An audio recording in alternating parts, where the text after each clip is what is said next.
चलिए गाइस, आज का हमारा टॉपिक है केमिकल रिएक्शंस ऑफ हेलोएल्केन। लेकिन उसको स्टार्ट करने से पहले first of all thank you so much. मेरी और मेरी टीम की तरफ से आप लोगों को बहुत बहुत धन्यवाद। आज टीचर्स डे था और बहुत सारे स्टूडेंट्स ने मेल्स के थ्रू, फेसबुक के थ्रू, इंस्टाग्राम के थ्रू विशेस भेजी। Thank you so much. और इतने ज़्यादा मेल्स थे और इतने ज़्यादा कमेंट्स थे कि मैं एक एक को आंसर नहीं कर सकता था, इसलिए मैंने सोचा कि मैं एक वीडियो के थ्रू आप लोगों को धन्यवाद कह दूं। सो सीरियसली ये बहुत ही इम्पोर्टेंट डे है हमारे लिए, जिसमें आप लोगों ने बहुत ही ज़्यादा प्रीशियसली और हार्टली कॉन्ग्रेचुलेशंस हम लोगों को दिए। Thank you so much for that. और ऐसे ही देखते रहिए और हम लोग ऐसे ही जुड़ के आगे बढ़ते रहेंगे। सो चलिए शुरू करते हैं आज का टॉपिक। आज का हमारा टॉपिक क्या है? Chemical reactions of haloalkanes. ये हमें करना है, बहुत इंटरेस्टिंग है क्योंकि इसमें SN1, SN2, E1, E2 जैसी केमिकल रिएक्शंस, मतलब ऐसे मैकेनिज्म्स को हमें पढ़ना होता है, जो कि बहुत ही ज़्यादा इंटरेस्टिंग और हॉट टॉपिक है। ठीक है, उसको बड़े ध्यान से समझिएगा। सो फर्स्ट ऑफ ऑल तो हम ये जानते हैं कि हेलोएल्केन किस तरह का केमिकल रिएक्शन दिखाता है, उसको समझने की जरूरत है। ठीक है, उसके बाद हम इनके ऊपर चलेंगे। तो किस तरह का केमिकल रिएक्शन दिखाता है? तो पहला जो वो केमिकल रिएक्शन शो करता है वो है न्यूक्लियोफिलिक सब्स्टिट्यूशन। पहले मैं लिखता हूं, उसके बाद इसका मतलब समझाता हूं, उसके बाद ये कैसे दिखाते हैं वो मैं आपको क्लियर करता हूं। तो मैं एक एक पॉइंट को लेके चलूंगा साथ साथ में, कोई फर्क नहीं पड़ता आपने 11th में पढ़ा है न्यूक्लियोफाइल क्या होता है या नहीं, मैं आपको बेसिक से सिखाऊंगा। सो डोंट वरी अबाउट इट, और बहुत आसान है। ठीक है, सो चलिए फर्स्ट ऑफ ऑल ये जो केमिकल रिएक्शन शो करते हैं वो है न्यूक्लियोफिलिक सब्स्टिट्यूशन। मैं पहले लिख देता हूं, उसके बाद समझाता हूं। Nucleophilic substitution, nucleophilic substitution chemical reaction ये शो करता है। अब ना कई लोग ऐसा सोचते हैं ना, ऑर्गेनिक में तो बहुत सारी केमिकल रिएक्शन, एक्चुअल में बहुत सारी केमिकल रिएक्शन नहीं है। केमिकल रिएक्शन एक्चुअली 4 या 5 तरह की है और उसी में वो सारी केमिकल रिएक्शन आ जाती है। और ये एक तरह का केमिकल रिएक्शन है, न्यूक्लियोफिलिक सब्स्टिट्यूशन। समझ में आता है? ये एक तरह का केमिकल रिएक्शन है। और अगर कोई बच्चा ध्यान से, कोई स्टूडेंट ध्यान से देख ले और इनको समझ ले, तो वो एक एक केमिकल रिएक्शन को कैटेगराइज कर सकता है आसानी से, और उनको कैटेगराइज करने के बाद उनको याद करना आसान हो जाता है। समझ में आ गया? तो चलिए, वो मेंटेलिटी का भी फर्क पड़ता है। कैसे? अगर मैं कहूं तुमको कम से कम 1 लाख केमिकल रिएक्शन याद करनी है, और अगर मैं कहूं कि सिर्फ 5 ही तरह की केमिकल रिएक्शन है, तो आपको यार 5 तरह की केमिकल रिएक्शन है, वो तो आसानी से याद हो जाएंगी। तो देखिए, ये पहली तरह केमिकल रिएक्शन है, ध्यान से उसको देखिएगा। Nucleophilic substitution. सबसे पहले तो न्यूक्लियोफिलिक का सेंस क्या है? देखिए यहां पर न्यूक्लियो का मतलब क्या होता है? देखिए न्यूक्लियस में कौन होता है? Positive charge. तो न्यूक्लियो का मतलब होता है पॉजिटिव। क्लियर होता है? फिलिक का मतलब होता है अफेक्शन। क्या होता है? अफेक्शन। बहुत इंपॉर्टेंट है, ध्यान से उसको देखिएगा। पॉजिटिव के लिए अफेक्शन, जिस स्पीसी का पॉजिटिव के लिए अफेक्शन हो, ठीक है, वो आके सब्स्टिट्यूट करेगा। अब पहले पॉजिटिव के लिए अफेक्शन, उसको हम लोग रिप्रेजेंट कैसे करेंगे? उसको रिप्रेजेंट किया जाएगा, देखो न्यूक्लियोफाइल से तो हमने NU ले लिया। पॉजिटिव के लिए अफेक्शन है तो ऑब्वियसली इसके ऊपर क्या होना चाहिए? नेगेटिव। इसके ऊपर इलेक्ट्रॉन्स होंगे, इसके पास इलेक्ट्रॉन होंगे, तभी तो ये पॉजिटिव को ढूंढ रहा होगा। समझ में आता है? तो इसको NU और नेगेटिव से रिप्रेजेंट किया जाएगा। सो ये न्यूक्लियोफाइल है, दिस इज कॉल्ड न्यूक्लियोफाइल। और यहां पर न्यूक्लियोफिलिक सब्स्टिट्यूशन कैसे होगा मैं आपको बताता हूं, लेकिन न्यूक्लियोफाइल तो समझ गए ना आप क्या होता है। तो ये न्यूक्लियोफाइल है जो आके सब्स्टिट्यूट करेगा।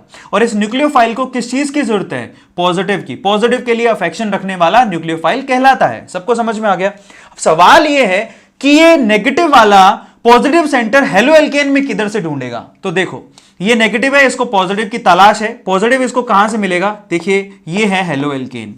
अब ध्यान से इसको देखिए, यहां पर जो, क्योंकि हम पढ़ रहे हैं ऑर्गेनिक होती है कार्बन और उसके कंपाउंड्स, तो हमें कार्बन से मतलब है। ध्यान से उसको देखिए, यहां पर लग रहा है हेलोजन, दिखाई दे रहा है सब लोगों को। और हमें सबको पता है कि हेलोजन की इलेक्ट्रोनेगेटिविटी अच्छी खासी होती है।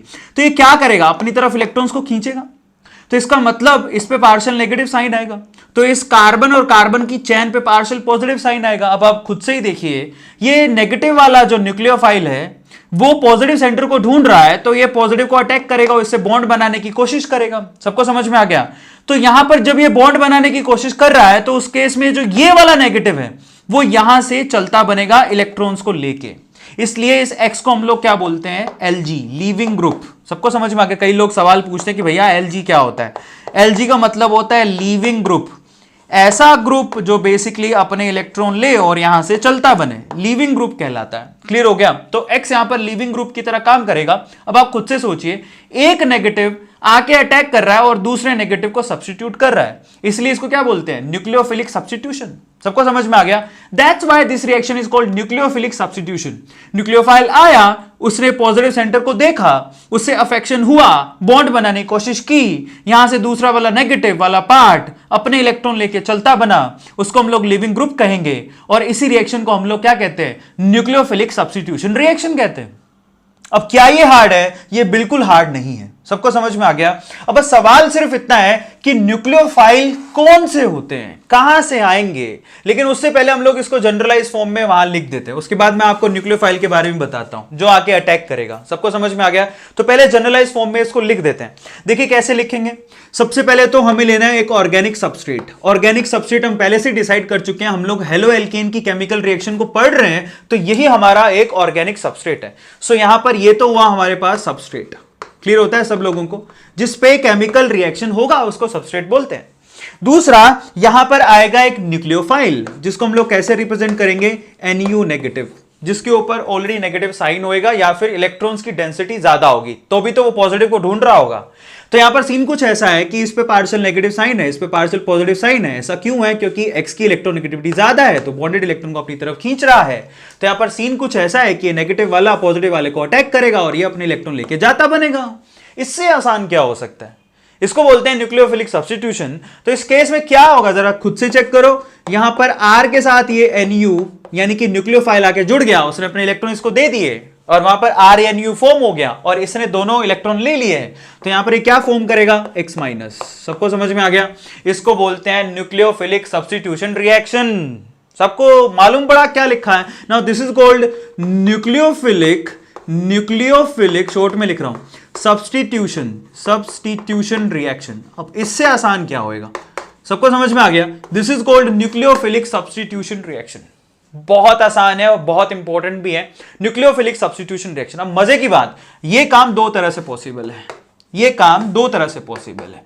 एक तो न्यूक्लियोफिलिक सब्स्टिट्यूशन रिएक्शन 2 यानी कि SN2, और दूसरा होता है SN1। अब ये SN2 SN1, SN के ऊपर S का मतलब सब्स्टिट्यूशन, N का मतलब न्यूक्लियोफिलिक। अब ये दो और एक क्या है वो मैं आपको आगे बताता हूं। एक्चुअल में वैसे तो मैं आपको चलो यही बता देता हूं, यहां पर जो 2 और ये जो 1 लगाया जा रहा है उसका मतलब है यहां पर मोलिक्युलैरिटी। उसका मतलब मोलिक्युलैरिटी से है। मोलिक्युलैरिटी किधर पढ़ी थी आपने पता है? आपने ये केमिकल काइनेटिक्स में पढ़ी थी। मोलिक्युलैरिटी का मतलब number of molecules participating in chemical reaction, या फिर हम लोग कहें यानी कि ऐसे मॉलिक्यूल्स जो कि किस पे पार्टिसिपेट करते हैं। और RDS होता है ना, रेट डिटरमाइनिंग स्टेप में पार्टिसिपेट कर रहे होते हैं। जब आप रेट लिख रहे होते हो तो उसको हम लोग मोलिक्युलैरिटी भी कह सकते हैं। सो उससे मतलब है यहां पर SN2, यहां पर SN2 रिएक्शन में मोलिक्युलैरिटी 2 होती है यानी कि 2 मॉलिक्यूल्स पार्टिसिपेट कर रहे होते हैं। SN1 में मोलिक्युलैरिटी 1 होती है यानी कि 1 मॉलिक्यूल पार्टिसिपेट कर रहा होता है। इतना आसान है SN1 और SN2, और हमें इन्हीं को डिटेल में पढ़ना है। सो डोंट वरी, आज तो आप पहली बार देख रहे हो, लेकिन मैं आपको गारंटी देता हूं जिस दिन आपने SN2 SN1 को पूरा पढ़ा आपको बड़े अच्छे से याद हो जाएगा। तो इन्हीं को हमें डिटेल में पढ़ना है। क्लियर होता है? तो न्यूक्लियोफिलिक सब्स्टिट्यूशन रिएक्शन दो तरह की है, SN2 एंड SN1। उसी को हमें पढ़ना है। सबसे पहले हम SN2 पढ़ेंगे, उसके बाद हम लोग SN1 पढ़ेंगे। लेकिन उससे भी पहले मैं आप लोगों को कुछ एक एग्जांपल दूंगा इस केमिकल रिएक्शन के, कि ऐसी क्या केमिकल रिएक्शन है। मजे की बात है कि जब मैं आपको केमिकल रिएक्शन के एग्जांपल दे दूंगा और उसी को मैं आपको बाद में भी पढ़ाऊंगा, वही केमिकल रिएक्शन बाद में मैं इलेबोरेट करके पढ़ाऊंगा। 2 बार पढ़ने से आपको वो सारी केमिकल रिएक्शन याद हो जाएंगी। अभी पहली बार तो आप रैंडमली देखोगे, लेकिन दूसरी बार आप इनको SN1 SN2 के बिहाफ पे देखोगे तो आपको बड़े अच्छे से याद हो जाएंगी। और मेरा ये ट्रिक है, मैं क्या करता हूं, पहले अगर कोई चीज होती है ना उसको नॉर्मली देख लेता हूं, फिर मैं टॉपिक के हिसाब से देखता हूं। 2 बार देखने से मुझे वो अच्छे से याद हो जाती है। और यही ट्रिक मैं आपको भी सिखा रहा हूं और आपको उसी तरह से पढ़ा रहा हूं। पहले मैं आप लोगों को केमिकल रिएक्शन नॉर्मली दिखाऊंगा, क्लियर होता है, उसके बाद मैं इनको मैकेनिज्म के साथ पढ़ाऊंगा या फिर रीजन के साथ पढ़ाऊंगा। उससे आपको 2 बार देखने से ज्यादा याद होगा। सबको समझ में आ गया? लेकिन उससे भी पहले मैं आपको समझाऊंगा कि न्यूक्लियोफिलिक की बात कर रहे हैं तो न्यूक्लियोफाइल के एग्जाम्पल्स देखने जरूरी है। सबको समझ में आ गया कि न्यूक्लियोफाइल्स के एग्जाम्पल कौन कौन से हो सकते हैं? देखिए, तो न्यूक्लियोफाइल्स के एग्जाम्पल देता हूं। न्यूक्लियोफाइल जो बेसिकली मोनोडेंटेड भी हो सकते हैं। मोनोडेंटेड मतलब एक ही तरफ से इलेक्ट्रॉन देने वाले, मतलब उनके पास सिर्फ एक ही साइट होगी इलेक्ट्रॉन देने की, जैसे कि OH माइनस, जैसे कि OR माइनस। इनके पास सिर्फ एक ही लोन पे डोनेट करने की पावर होती है, मोनोडेंटेड कहलाते हैं। क्लियर हो गया? सो यहां पर एक होते हैं एम्बीडेंटेड, वो बहुत इंपॉर्टेंट है, एम्बीडेंटेड, ठीक है, ये आपने पढ़ा होगा, नहीं पढ़ा तो आपको बता देता हूं। एम्बीडेंटेड, वहां पर एम्बीडेंटेड ऐसे सबस्ट्रेट, ऐसे रिएजेंट होते हैं या फिर ऐसे न्यूक्लियोफाइल होते हैं, दोबारा बोल रहा हूं। मोनोडेंटेड मतलब वो सिर्फ एक लोन पे डोनेट कर सकते हैं। एम्बीडेंटेड मतलब ध्यान से उसको देखिएगा, इनके पास दो साइट होती है डोनेट करने के लिए, साइट दो होती हैं, यानी लोन पेयर तो एक ही डोनेट कर सकते हैं, यहां पर साइट ही एक ही होती है, कौन, ऑक्सीजन। लेकिन यहां पर तो दो दो साइट अवेलेबल होगी, उनको हम लोग एम्बीडेंटेट कहते हैं। जैसे एग्जांपल देता हूं आपको, जैसे कि Cn-, जैसे कि NO2-, ठीक है, इनके पास दो दो साइट है डोनेट करने की। कैसे, जरा चेक कीजिए। Cn- का अगर मैं यहां पर लुईस डॉट स्ट्रक्चर बनाऊं तो वो सीन कुछ ऐसा है। देखिए नाइट्रोजन 3 बॉन्ड बनाता है, तीनों उसने किसके साथ बना लिए, कार्बन के साथ, और फिर उसके पास 2 इलेक्ट्रॉन बचे। क्यों बचे, क्योंकि नाइट्रोजन के पास 5 इलेक्ट्रॉन होते हैं, ये तो पता है ना आप लोगों को। फाइनली इस पे माइनस भी लग रहा है तो 1 इलेक्ट्रॉन एक्स्ट्रा है। इस कार्बन के पास खुद का 1 इलेक्ट्रॉन एक्स्ट्रा पड़ा हुआ है, तो इस पे कार्बन पे आएगा माइनस का साइन, दिखाई दे रहा है। ये इसकी लुईस डॉट स्ट्रक्चर है। माइनस का साइन एक्चुअली कार्बन के ऊपर होता है, क्योंकि कार्बन के पास एक एक्स्ट्रा इलेक्ट्रॉन है। 4 तो उसके खुद के हैं, देखिए 3 उसने बॉन्ड में लगा दिए, 3, एक चौथा, एक एक्स्ट्रा है, एक्स्ट्रा की वजह से माइनस का साइन आ रहा है। मजे की बात, इसके बाद दो दो साइट है, ये कार्बन से भी डोनेट कर सकता है, ये नाइट्रोजन से भी डोनेट कर सकता है, इसीलिए इसको एम्बीडेंटेट बोलते हैं। लेकिन करता ये एक ही लोन पे डोनेट है। ऐसा ही किसके साथ होता है, NO2- के साथ भी होता है। So these are called ambidentate sites. Clear हो गया सब लोगों को। एम्बीडेंटेट मतलब दो दो साइट है डोनेट करने के लिए, तो इनको हम लोग बेसिकली क्या बोलते हैं, न्यूक्लियोफाइल। और भी एग्जांपल ले सकते हो, जैसे कि I-, क्लियर होता है। और भी एग्जांपल बहुत सारे हैं, जैसे कि H-, ठीक है। सो ये एग्जांपल ऐसे हैं जिनको हम लोग न्यूक्लियोफाइल बोलते हैं, इनके पास इलेक्ट्रॉन एक्सेस में होते हैं। सो यहां पर मैं इनको इस्तेमाल करते हुए आपको एक बार केमिकल रिएक्शन, ये जो जनरलाइज वे में लिखी है उस हिसाब की अच्छी अच्छी केमिकल रिएक्शन एक बार एक साथ में लिखा देता हूं। उसके बाद हम लोग SN2 SN1 पढ़ेंगे और उसके बाद उन केमिकल रिएक्शन को मैं आपको इलेबोरेट करके पढ़ाऊंगा। सबको समझ में आ गया। सो जब हम लोग केमिकल रिएक्शन को दो दो बार देख लेंगे तो आपको बड़े अच्छे से याद हो जाएगा और आप क्वेश्चन बड़े आसानी से कर सकते हैं। सो फटाफट से इसका स्क्रीनशॉट ले लो। अच्छा एक चीज भूल गया, उसकी भी मैं आपको स्ट्रक्चर बना के दिखा देता हूं, NO2- की कैसे होती है। जैसे कि यहां पर दो साइट है, वैसे ही NO2- के पास भी दो साइट होती है। माइनस का मतलब एक इलेक्ट्रॉन एक्स्ट्रा है, जैसे यहां पर एक इलेक्ट्रॉन एक्स्ट्रा था, वो किसके पास था, कार्बन के पास। अब उसकी बात करते हैं। NO2 की स्ट्रक्चर कैसे होती है, NO2- की देखिए, यहां पर ये नाइट्रोजन रहा, एक उसने बॉन्ड डबल किसके साथ बना रखा है, ऑक्सीजन के साथ। अब देखिए एक बॉन्ड उसने इस ऑक्सीजन के साथ, तो 2 ऑक्सीजन थे, सबको क्लियर है।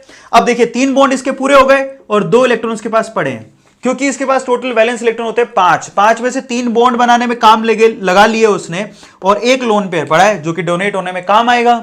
समझ में आ गया, क्योंकि ये न्यूक्लियोफाइल की तरह काम कर सकता है। सो न्यूक्लियोफिलिक साइट का मतलब उसके पास या तो लोन पेयर हो या नेगेटिव साइन। नेगेटिव साइन का मतलब ही तो इलेक्ट्रॉन्स ही होता है। और यहां पर जरा ध्यान से इसको देखिए, एक नेगेटिव साइन है। अब जरा सोचिए, इस ऑक्सीजन के पास टोटल वैलेंस इलेक्ट्रॉन होते हैं 6। 6 में से एक उसने काम पे लगा दिया, तो बचे कितने, 5। 1 2 3 4 और ये 5। अब ये माइनस का साइन का मतलब है एक इलेक्ट्रॉन उसके पास एक्स्ट्रा है, तो ये हो गया 6। अब इस ऑक्सीजन के पास माइनस का साइन है।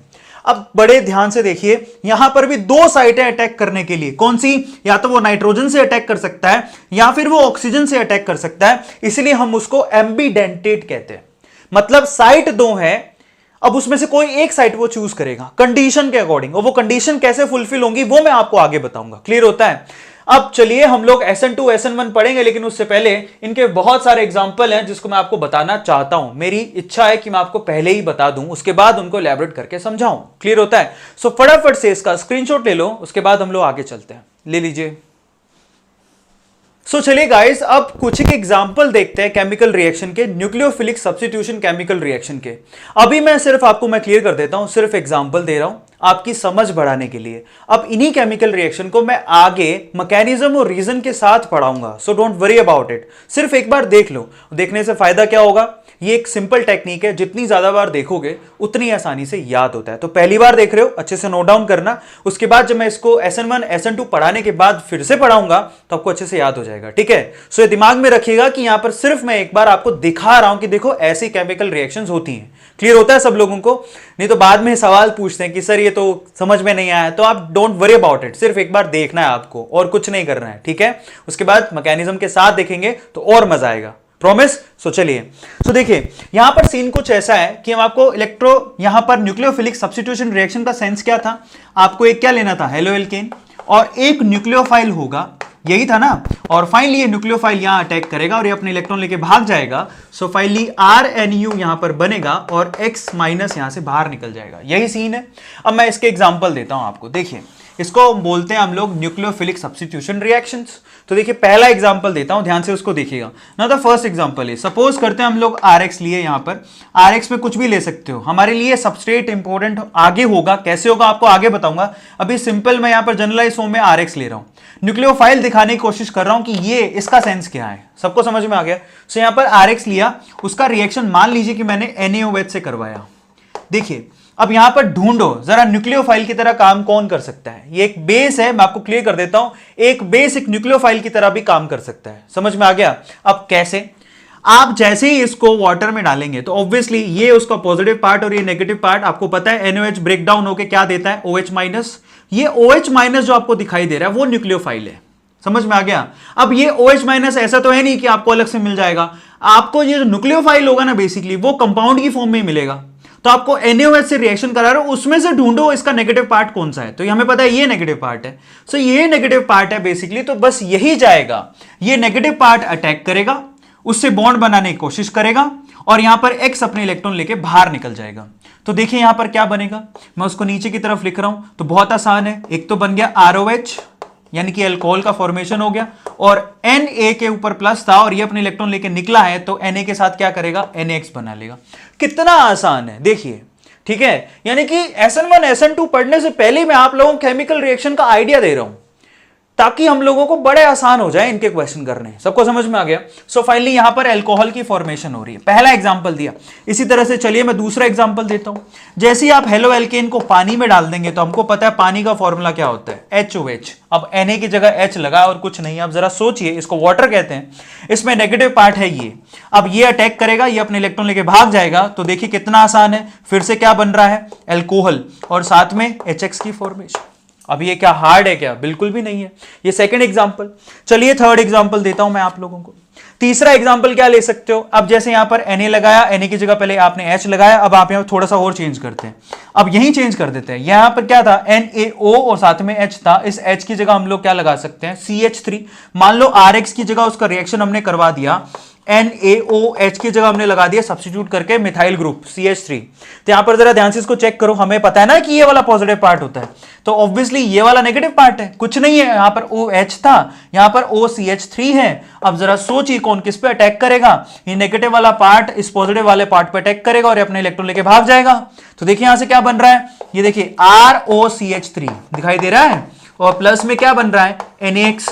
क्या बन गया, ईथर की फॉर्मेशन हुई है जी, ईथर की फॉर्मेशन। ऊपर क्या हो रहा था, ऊपर अल्कोहल की फॉर्मेशन हो रही थी। क्या ये हार्ड है, इसके लिए क्या रॉकेट साइंस चाहिए समझने के लिए, बिल्कुल भी नहीं चाहिए। इतने आसान एग्जांपल क्या मिलेंगे आपको। सो ईथर की फॉर्मेशन हो रही है जब आप NaOCH3, इसको हम लोग आपकी बुक में इसको NaOR भी लिखा होगा, सो don't worry about it. Clear होता है, NaOR जिसमें ये नेगेटिव पार्ट होता है। सो ये ईथर की फॉर्मेशन कर सकते हो। चलिए और एग्जांपल देता हूं आपको, वंडरफुल एग्जांपल देता हूं। तो यहां तक क्लियर है आप लोगों को। चलिए फोर्थ एग्जांपल देखिए, अब मैं सीधे लिखूंगा। फोर्थ एग्जांपल, मान लीजिए कि आपने RX का रिएक्शन करवाया जी, किसके साथ, अमोनिया के साथ। अब अमोनिया को यूं लिख सकता हूं ना, RNH2 और H, RNH3। यहां पर क्या लिखता, NH3 लिखता ना, अमोनिया का फॉर्मूला क्या होता है, NH3। तो मैं इसको शो ऐसे करके लिख दिया, तोड़ के लिख दिया, NH2 और एक हाइड्रोजन। क्लियर होता है। अब जरा सोचिए, एक्चुअली में ऐसा है, जिसको क्लियर नहीं है तो यहां पर हाइड्रोजन ही जुड़े हुआ है नाइट्रोजन के साथ। क्लियर होता है, इसी को बोलते हैं ना। अब जरा सोचिए कि यहां पर पॉजिटिव नेगेटिव पार्ट कौन सा है। ऑब्वियसली ये पार्ट, अगर ध्यान से इसको देखिए, इसकी इलेक्ट्रोनेगेटिविटी ज्यादा है, अगर ये इलेक्ट्रॉन को खींचती है तो ये पार्ट इसका नेगेटिव हुआ और ये पार्ट इसका क्या हुआ, पॉजिटिव। ध्यान से इसको देखिएगा, इस केस में किस चीज की फॉर्मेशन होगी, यहां से फॉर्मेशन होगी यहां पर RNH2 की, एमाइन बन जाएगा और साथ में क्या बाहर निकलेगा, HX, एमाइन की फॉर्मेशन होगी। बस आपको ध्यान रखना है कि भाई यहां न्यूक्लियोफाइल कौन है, तो यहां पर NH2 माइनस न्यूक्लियोफाइल है। सबको समझ में आ गया। एक और एग्जांपल देता हूं, फिफ्थ एग्जांपल की तरफ चलते हैं ताकि आपको और समझ में आए। जैसे कि आप इसकी रिएक्शन देखिए, मान लीजिए RX की रिएक्शन आपने करवा दी है KCN से, ठीक है। आप देखिए यहां पर CN, मजे की बात है कि यहां पर जो KCN पे जो CN है वो एम्बिडेंटेड है, मतलब उसके बाद दो साइट है इलेक्ट्रॉन डोनेट करने की। देखिए जब वो आयनिक कंपाउंड बनाएगा, देखिए आयनिक कंपाउंड पोटेशियम पे पॉजिटिव है और इस पे नेगेटिव है, और आपको पता है कि ये बहुत ज्यादा एक्टिव मेटल है। एक्टिव मेटल आयनिक कंपाउंड बनाती है, छोटी और एक्टिव है, तो आयनिक कंपाउंड बनाए तो उस केस में कार्बन के ऊपर नेगेटिव है और ये आसानी से इलेक्ट्रॉन डोनेट कर सकता है। क्लियर होता है? सो ये आसानी से डोनेट कर सकता है। मजे की बात, नाइट्रोजन की इलेक्ट्रोनेगेटिविटी ज्यादा होती है तो इसको इंटरेस्ट नहीं है इलेक्ट्रॉन डोनेट करने में। उस केस में कार्बन के ऊपर नेगेटिव है तो आसानी से डोनेट करेगा। आता है समझ में? इस चीज को समझे कि डोनेट कौन करेगा? जिसको इलेक्ट्रॉन चाहिए नहीं और उसके पास एक्सेस में हो तो आसानी से डोनेट करेगा। तो इस केस में तो कार्बन करेगा, और अगर कार्बन करेगा तो क्या बनेगा? RCN। क्लियर होता है? और प्लस साथ में क्या बनेगा? K और X, तो KX बन जाएगा। मतलब यहां पर साइनाइड का फॉर्मेशन होगा। किसका? साइनाइड का फॉर्मेशन होगा। क्लियर होता है सब लोगों को? लेकिन अगर यही रिएक्शन मैं किससे करवा दूं? RX और प्लस में AgCN से करा दो। अब AgCN देखो कैसा कंपाउंड है। बेसिकली आपको पता होना चाहिए जो सिल्वर है वो लेस रिएक्टिव होती है और कार्बन के साथ कोवलेंट बॉन्डेडली जुड़ी होती है, कोवलेंट बॉन्ड बनाती है। मतलब उसके कार्बन के पास जो इलेक्ट्रॉन थे उसको तो उसने बिजी कर लिया। इस केस में कार्बन के पास इलेक्ट्रॉन फ्री नहीं है, तो इस केस में नाइट्रोजन यहां पर डोनेट करेगा इस R को। क्या बनाएगा? RNC बनाएगा। क्लियर होता है सब लोगों को? सबको समझ में आ गया? सो RNC की फॉर्मेशन होगी और यहां पर KX बाहर निकलेगा। बहुत इंटरेस्टिंग है। नाइट्रोजन बाहर डोनेट करेगा। तो ये केस है। अगर आपको ये देखिए, यहां पे मैं स्टार लगा देता हूं, अगर आपको ये चीजें पहले से ही क्लियर हो गई तो आप बड़े आसानी से क्या कर सकते हो? यहां पर प्रोडक्ट की फॉर्मेशन कर सकते हो। इसको हम लोग आइसोसाइनाइड कहते हैं। क्या कहते हैं? आइसोसाइनाइड। अब देखिए काफी इंटरेस्टिंग है, ये साइनाइड है, ये आइसोसाइनाइड है, और बस इतनी सी फर्क है, यहां पर KCN में साइनाइड बनेगा, AgCN में आइसोसाइनाइड बनेगा, और ये सवाल सीधे पूछे जाते हैं। सबको समझ में आ गया? इसमें SN1 SN2 का हालांकि खासा कोई लेना देना नहीं है, लेकिन फिर भी केमिकल रिएक्शन देखो और उसके बाद वापस देखो तो और मजा आएगा। चलिए 7th एग्जांपल देता हूं मैं, फिर से उस पर स्टार लगा देता हूं। देखिए सपोज करते हैं हम लोग कि RX का रिएक्शन करवाते हैं हम लोग इस बार KNO2 से। किससे करवाया?